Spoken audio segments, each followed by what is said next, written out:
Jelaskan nggak sih dok, abses otak itu apa dengan kondisi yang seperti apa gitu dok? Abses otak ya.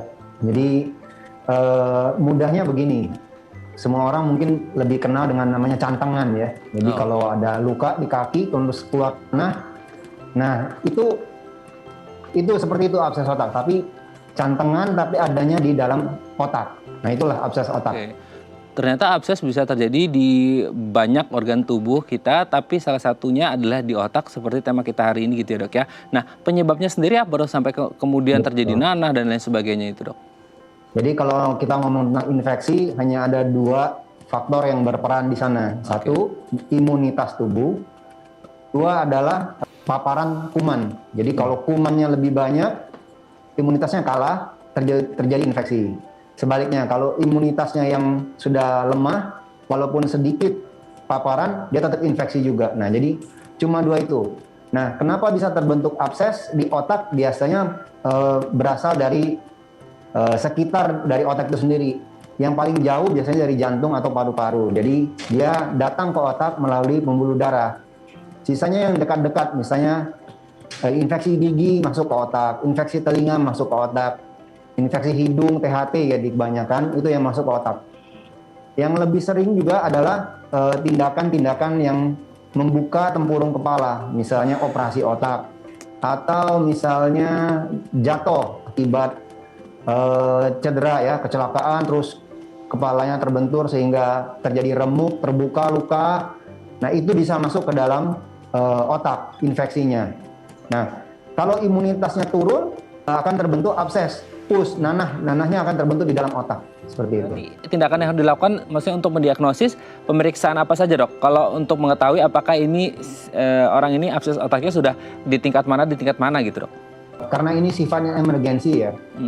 Kedokteran itu harus praduga bersalah. Kita harus menganggap sesuatu yang terjadi di luar kenormalan di tubuh kita itu adalah sesuatu yang paling berat. Nah, kecuali misalnya tumor otak atau pecah pembuluh darah, kita harus berpikir juga ada terjadi abses otak. Nah, karena kalau kita sudah punya sikap seperti itu, kita akan cenderung segera untuk memeriksakan diri. Nah, pemeriksaan yang bisa dilakukan ada dua. Yang paling minimalnya itu CT scan. Kalau ronsen nggak bisa, jadi harus minimal CT scan. Nah, kemudian yang lebih canggih, tanpa radiasi itu MRI otak. Nah, jadi cuma dua itu yang bisa kita lakukan. Di luar itu hasilnya tidak akan ketahuan jadinya. Maka kalau kita berbicara tentang mungkin tadi kan infeksi dan imun gitu ya, apakah kemudian kita lebih skopnya lebih kecil ke Jakarta dan kota-kota besar. Apakah gaya hidup, pola hidup sehat ini menjadi salah satu faktor juga dok? Untuk kemudian ada mungkin orang akan rentan mengalami abses otak dengan pola hidup yang bisa dikatakan kurang sehat.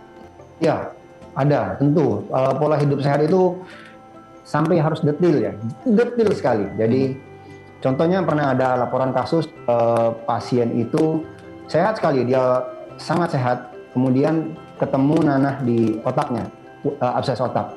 Setelah ditelusuri ternyata dia sering korek-korek kupingnya itu menggunakan tutup pena.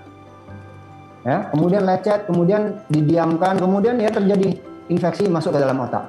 Nah, itu sebenarnya tindakan kecil yang tidak ada yang tahu. Yang tahu cuma dia sendiri dan dia hanya akan bercerita setelah terjadi komplikasi abses otak. Nah, kan kita biasanya tidak melakukan misalnya korek-korek telinga gitu, biasanya tidak di depan umum sehingga tidak ada yang mengingatkan ya. Nah itu perilaku hal seperti itu tuh yang sangat detail kayak gitu yang perlu. Atau misalnya korek-korek habis pakai gigi gitu ya, dengan semua benda gitu bisa. Apapun, kadang pakai jarum peniti gitu kita makan dengan air liur itu harusnya tidak ada yang nyangkut di antara sela-sela gigi. Nah kalau ada yang nyangkut berarti ada masalah harusnya. Ya segera diperiksakan harusnya gitu. Nah, pola hidup sehat seperti itu loh, detailnya seperti itu. Baik, terima kasih Dr. Winurman sudah bergabung bersama kami pagi hari ini di Bincang Sehati. Semoga kita doakan kita semua sehat-sehat terus gitu dok ya.